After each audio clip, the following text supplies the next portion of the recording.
At my brother's wedding, I was given a folding chair by the kitchen. His fiancée said, "It's just for plus ones." I looked around. Everyone else had a seat, even my ex.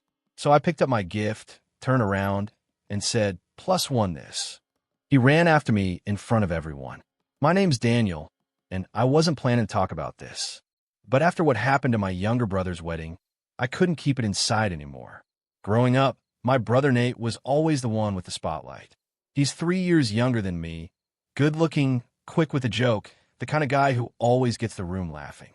Meanwhile, I was the one organizing school projects, driving him to practice, helping mom with bills when she couldn't manage after dad left. Still, somehow, I was always just part of the furniture, necessary but unnoticed.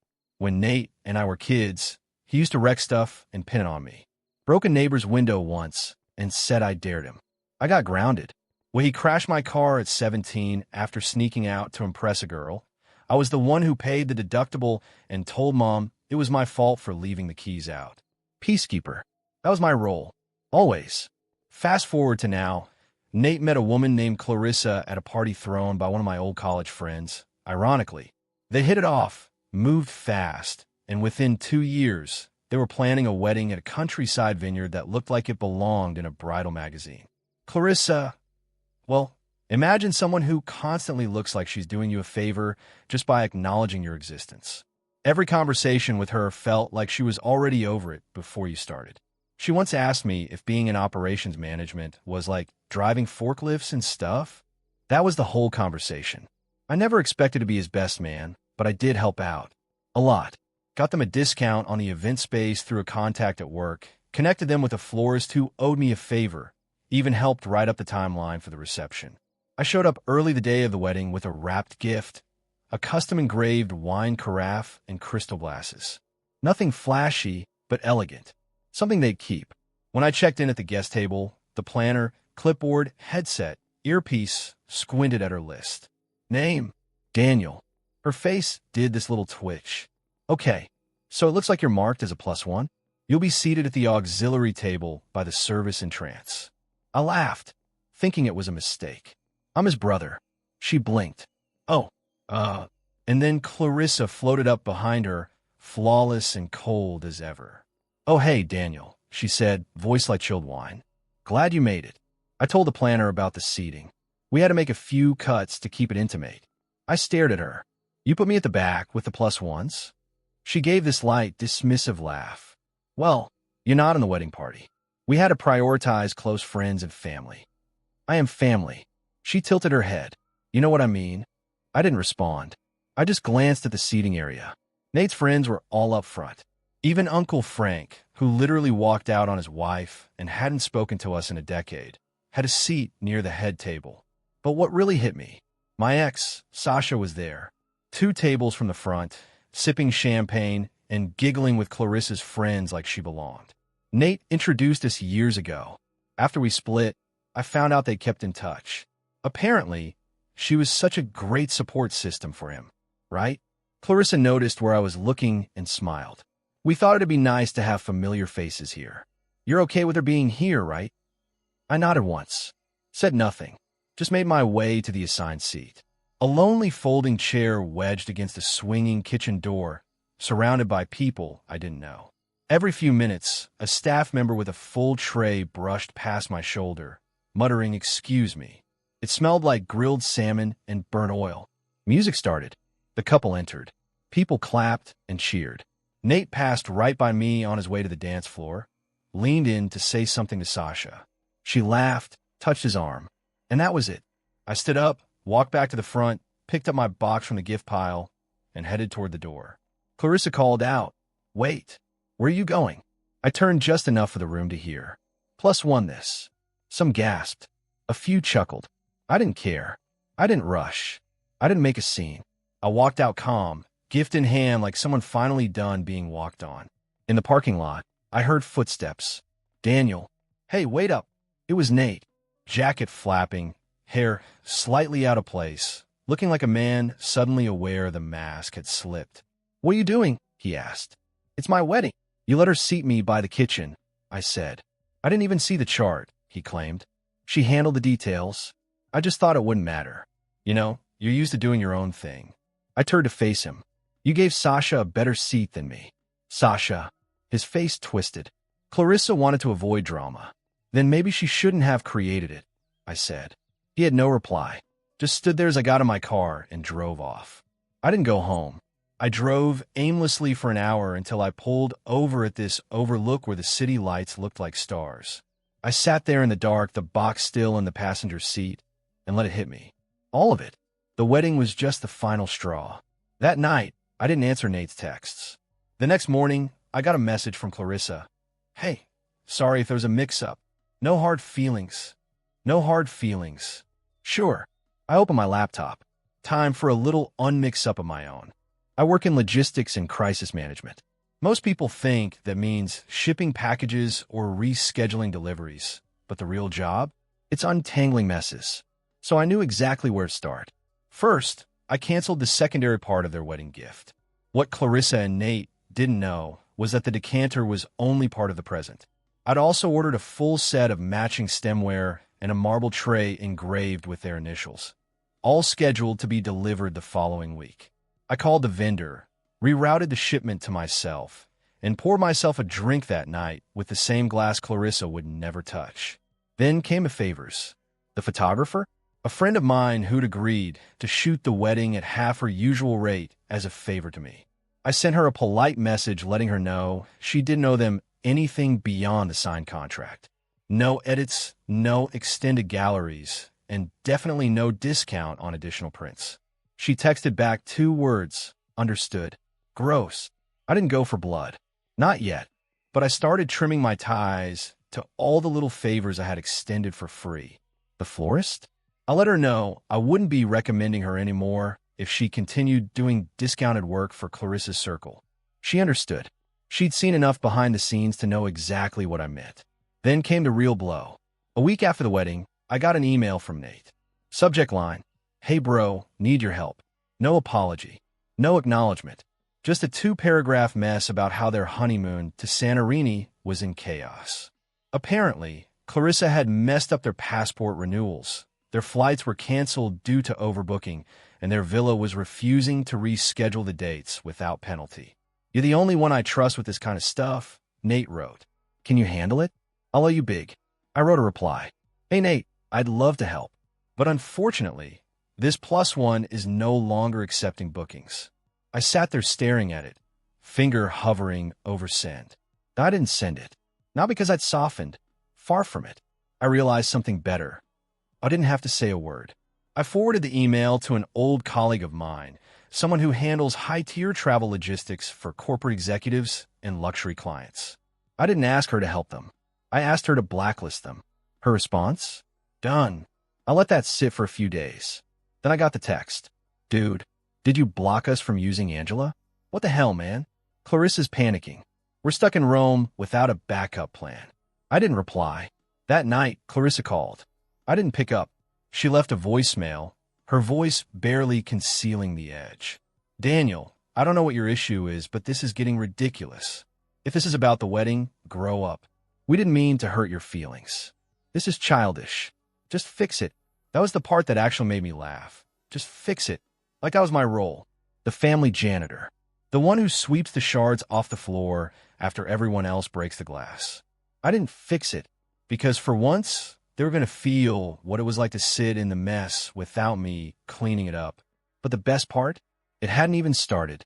Remember that catering company I connected them with? Turns out Clarissa changed the guest count 3 times the week of the wedding and didn't pay the full deposit until the morning of. That violates the contract clause about final head count and payment terms. The result? A 30% penalty for breach, plus a hold on their refundable deposit. The venue also tacked on a fine after learning they exceeded fire code capacity by renting extra chairs without disclosing it. I didn't have to lift a finger. I just sat back while the very infrastructure I helped them build, the deals, the discounts, the grace, all collapsed from the weight of their carelessness. Then came the social fallout. A week later, someone tagged me in a post. "Beautiful day, celebrating Nate and Clarissa. #wedding magic, #blessed." I clicked the album. 87 photos. In not one of them was I featured, not even in the big group shots. The only trace of me was a blurry reflection in a window, standing alone. But Sasha? Front and center. Tagged in 6 photos. Toasting with Clarissa. Hugging Nate. I could have let it go, but I didn't. Instead, I made a quiet little post. Not dramatic. No rants. Just a slide of behind-the-scenes images I'd snapped on my phone. Me straightening chair linens, adjusting place cards, helping load supplies out of my car. I included a screenshot of an email the planner accidentally sent to me that listed the seating chart. Next to my name, Daniel, Nate's brother, +1 kitchen. I captioned it simply, helped organize, found venue, connected vendors, was seated next to the kitchen. Bride said I should understand. So I left. Then they asked for help with their honeymoon. I said no. Apparently that makes me petty. That was all. No hashtags. No names. Just facts. It spread fast. Way faster than I'd expected. Mutual friends commented. Old co-workers. Even extended family. Some of them messaged me privately. I thought you weren't there. Why weren't you in the pictures? This explains so much. Then Clarissa's boss saw it. A mutual friend forwarded me a Slack screenshot from her office, a reminder about public conduct outside the workplace, and how reputation is a reflection of character. Things began unraveling faster than I could have planned. Clarissa's mother left me a shrieking voicemail about airing dirty laundry and how you'll regret making this about a chair. A chair. That's all she thought it was. Not the disrespect. Not the years of being invisible. Not the way they decided I didn't count until they needed something. Then, a new group chat popped up on my phone. Nate, family talk. He added half our relatives and opened with, let's move forward and stop the drama. I stared at the message for a full minute. Then I replied, happy to move forward. When people stop calling accountability drama. Silence. Then our aunt chimed in. I thought you were working the kitchen. No one told us. A cousin added, I legit assumed you weren't invited. This is wild. And just like that, the story they tried to bury started digging itself back up. Nate left the chat. Clarissa blocked me. But the damage was already done, and it was damage they created themselves. 3 weeks later, a cream-colored envelope showed up in my mailbox. No return address. My name written in pen, a little shaky, but unmistakably familiar. Inside was a handwritten letter. Daniel, I've been thinking a lot. About everything. About the wedding, and about how we got here. The truth is, I let Clarissa handle too much. Not because I didn't care, but because I thought keeping things smooth was more important than doing the right thing. That was a mistake. You've always had my back, and I've made you feel invisible at the worst possible moment. I don't expect you to forgive me. I just wanted to say I see it now. I really do, and I'm sorry. Nate, no excuses, no sugarcoating. No, but you're being sensitive nonsense. Just words that felt real for once. I placed the letter on my desk under a paperweight. Didn't reply. Not right away. Not because I was angry. Because I finally understood that silence doesn't always mean weakness. Sometimes it means you're thinking, choosing carefully, reclaiming your time. Thanksgiving came around soon after. As usual, it was at my parents' place. My mom called me the week before and said, please come. No drama. Just family. For the first time, I agreed. Not to make peace, not to avoid conflict, but because I'd stopped avoiding things altogether. I walked in that afternoon to a living room full of familiar faces. Except quieter. People glanced at me differently. Not pitiful, not dismissive. Just different. My uncle nodded. My cousin smiled in that half-regretful way people do when they realize they missed something important. Nate was there, setting up extra chairs. Clarissa wasn't. My mom later whispered. She had other plans, which I read as she didn't want to face the people who'd seen behind the curtain. Dinner was normal enough. Turkey, stuffing, the usual. Nate picked at his plate. Didn't say much. Every now and then he looked over like he was waiting for me to give him the all-clear, like I could signal with a look that we were okay again. I didn't. After pie, when everyone was scattering to the living room or kitchen, Nate approached me while I was rinsing a dish at the sink. Thanks for coming, he said, voice low. Thanks for the letter, I replied. He gave this tiny, hopeful smile. I'm in it. Every word. I know, I said. He looked like he wanted to ask more. pushed for resolution, but instead he nodded. I really messed up. You did. I just want to get back to normal. I turned off the water. What does normal even mean, Nate? Because for me, it meant being the emergency contact. The +1. The helper you forget until you're stuck. You want to go back to that. He looked down. No, I don't. Good. Because I'm not going back to it either. So what do I do? I handed him the dish towel. You earn it. He didn't say anything for a long moment. Just nodded slowly and said, okay. That was it. No hug. No dramatic moment. Just the weight of reality finally settling in. Over the next few months, Nate actually started to try. Small things at first. A text out of nowhere. Hey, thinking of you. A photo of a sunset with no caption. Once he showed up on a Saturday with takeout and said, figured I'd crash your couch and watch the game. No requests. No problems to solve. Just showing up. It felt weird at first, like waiting for the catch, but nothing came. So I let myself ease into it. Slowly. Clarissa never reached out. From what I heard through the grapevine, she wasn't thrilled with the way everything had gone down. Apparently, some of her social circle pulled back after my post. Nobody publicly called her out, but the message was clear. The image she curated wasn't matching the person they saw at the wedding. By spring, she and Nate announced they were taking space. Not divorced, just paused. I wasn't surprised. When you strip away the filters and the curated captions, sometimes there's nothing underneath. Nate didn't go into detail, but over lunch one day, he said, I think she liked the idea of me more than the actual me. I was just content filler at her feed. I didn't comment, just nodded. It wasn't my job to fix it. Summer rolled around, and Nate threw a cookout for his birthday. Small. Backyard. Cheap beer, folding chairs, hot dogs on a grill. No linen napkins, no seating charts, no planners with clipboards. Just music and charcoal smoke, and someone's dog knocking over a soda. He handed me a pair of tongs. You're on grill duty, he said with a grin. Tradition? I asked. Something like that. Later that night, after most people had left and we were sitting around a dying fire pit, Nate raised his bottle and said, to Daniel, for showing me what a brother should be, even when I didn't deserve it. I didn't make a speech. I didn't pretend everything was perfect. I just clinked my bottle against his and said, took you long enough. Everyone laughed, but I meant it. See, forgiveness isn't some big announcement. It's not a confetti cannon or a tearful hug. Sometimes it's just showing up again, letting the person walk the long road back to you, letting them carry the weight they used to leave on your shoulders. I still keep the wedding decanter. It's in my kitchen now, next to the glasses that were supposed to be theirs. And every now and then, when I pour a drink from it, I think about how things used to be and how far I had to walk to get here. It's not about revenge anymore.